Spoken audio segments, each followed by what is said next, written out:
You saw there, he's very proud to announce that he has caved to Nancy Pelosi, a person he never saw himself losing to. But he still wants you to think that the narrative he was spinning during the shutdown was the true one, which you'll see in this.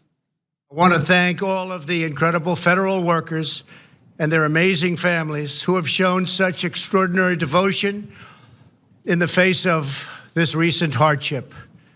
You are fantastic people. You are incredible patriots.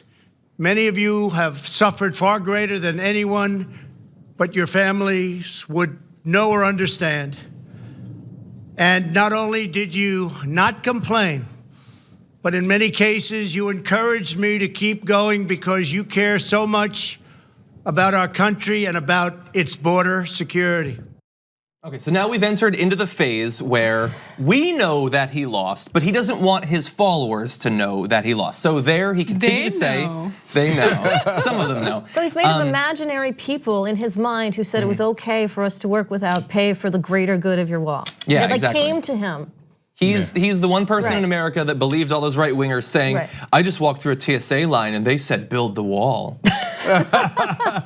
No, literally in public. I have not seen one person who said that they were in favor, that was a federal government worker that said they were in favor of the shutdown and not being paid because they wanted the wall built. Exactly. Not one. So, and it's not like Trump wasn't asked. He was asked multiple times because he lied about that multiple times. So can you name one person, anyone, name anyone out of 800,000 people who actually told you, yes, I love that I'm not getting paid and I'm willing to make that sacrifice because we need the wall so bad. Yeah. The reality is there probably are a couple out of the 800,000, but there wasn't one that told Trump. He just made it up. And they didn't care enough to find one. Yeah, and one other thing I wanted to add is he says like, I want to thank them, none of them complained.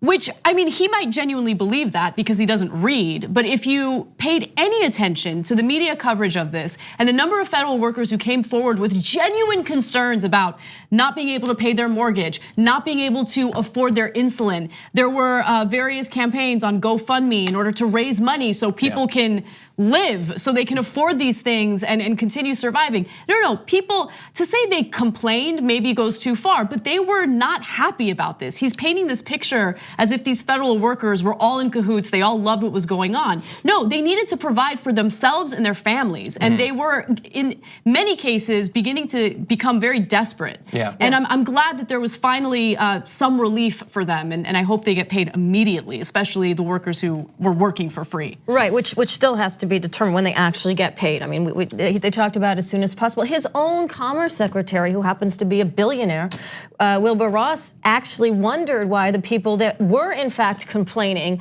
in order to be able to pay for things like food for their families had the nerve to be complaining. But it shows so this was next door to his sphere. Yeah, it shows you the disconnect between those who are the real elites and the American people. The fact that he couldn't understand why people would go to shelters or go to soup kitchens just shows you, well, hey, he's worth $700 million. Of course he's not gonna understand. Yeah, inside of 24 hours, you had Lara Trump saying this is a small sacrifice that they're happy to make.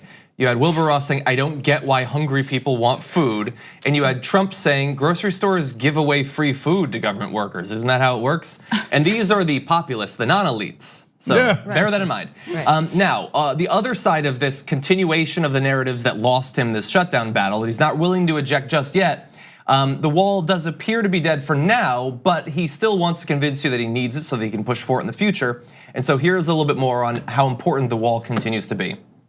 They have said they are for complete border security, and they have finally and fully acknowledged that having barriers, fencing, or walls, or whatever you want to call it, will be an important part of the solution.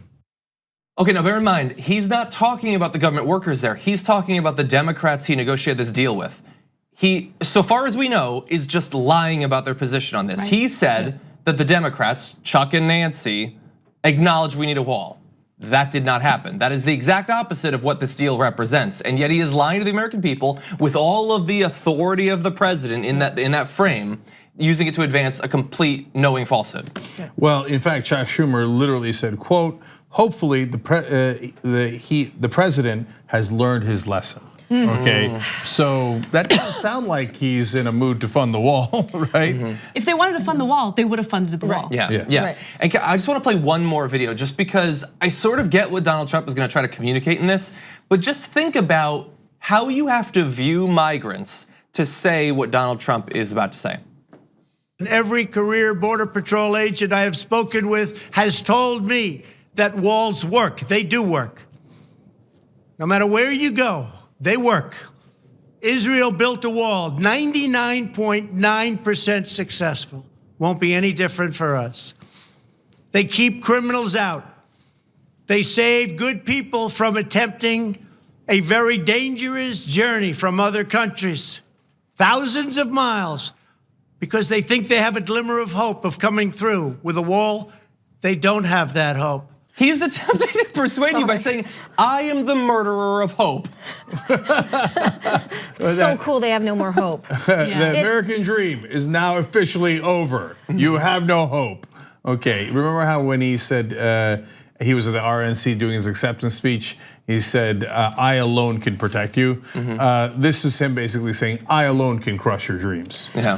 But here's my fear with all of that, like that in 3 weeks, what's gonna happen is he will remember that he kind of capitulated, however it is he says it to himself, and he will start to open up the national security route. I mean, that's how we have trade wars. That's how he's done things around Congress, and that creates this whole, sort of re-quagmire of this. Hopefully that doesn't happen, but he did bring that up. The national in his emergency. The national security, right? Forget the national security of like not having planes have the appropriate safety and everything else, but the national security related to the wall that he feels is in his purview to potentially do. Well, hopefully not. So I'm glad you brought that up, Noam, because the final point I want to make in this case was, he says I might declare an emergency 3 weeks from now if we don't have a deal and build a wall anyway. What kind of an emergency allows you to wait for 3 weeks? Right. That is true. Right. So I mean, this is a national emergency. We have to take extraordinary, unconstitutional measures to get around Congress in expenditures. That's why I've decided to wait 3 weeks. But again, he declared it a national security measure to put an additional tariff on Canada. So, Right. And literally said, because Canada could be a danger to America. Which is ridiculous. So But now, by the way, and some Democrats have gone along with this, like not the one that he did on cars. So Trump and the Republicans have declared Canada a danger to us because of cars. And earlier, both mainly Republicans, but some Democrats as well, said that drugs coming in from Canada made Canada especially dangerous, right? So they're a living, talking, breathing South Park episode. So like they've taken Blame Canada and made it real. So I suppose we shouldn't be surprised where he's like, national emergency, our house is on fire.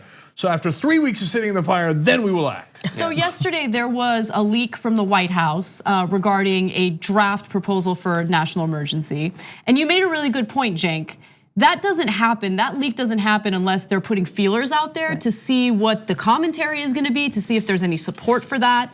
And they decided not to go forward with a national emergency. And I think that it's an unpopular position because there was also a really important part of that proposal that included a land grab. There is private property, US private property along the border that would literally get seized by the Trump administration in order to construct this wall. My guess is that people don't find that very popular. That sounds like big government. So even Republicans, and again, I'm assuming, wouldn't be in favor of something like that. and that's a good point. Yeah. That's a really good point. Fox News tried, like everybody knows, the idea that they're gonna seize all of this farmer and rancher land seems like the Republicans shouldn't like it. But Fox News had one rancher on who said he'd be willing to let them take his land, which was described online as owning the libs by no longer owning your land. Thanks for watching this free clip of the Young Turks. Don't forget to become a TYT member today. For more exclusive content, join now at tyt.com/join.